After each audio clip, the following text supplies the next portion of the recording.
Buenas tardes, docentes y estudiantes. Bienvenidos a la 13ª exposición científica Juan Carlos Torres Rueda. Nosotros les vamos a hablarles sobre la licuadora casera. ¿Qué es la licuadora casera? La licuadora casera es un pequeño invento creado en casa que se es a base hecho de materiales reciclables. Descripción. Nuestro proyecto está hecho en material reciclable. Materiales. Nuestro proyecto está hecho de un motor de carro a control remoto que se va funcionando, se pone aquí.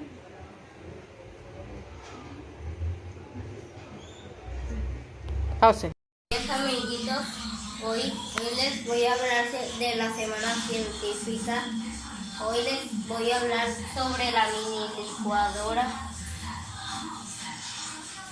en que ayuda el medio ambiente mediante la gestión adecuada de estos objetos peligrosos.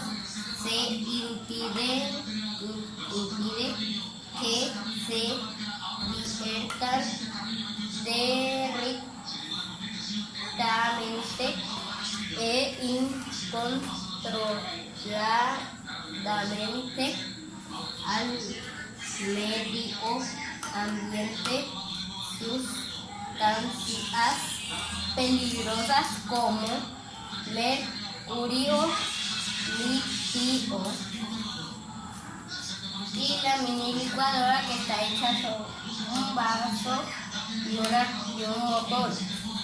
El vaso de que está hecho de un vaso de vitaminas y el motor de un recipiente de Coca-Cola. Y también ayuda a ahorrar energía en nuestros hogares. Bueno, chicos, hasta aquí ha llegado.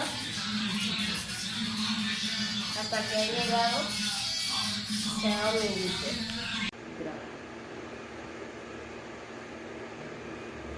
Porque en la fe se enfría.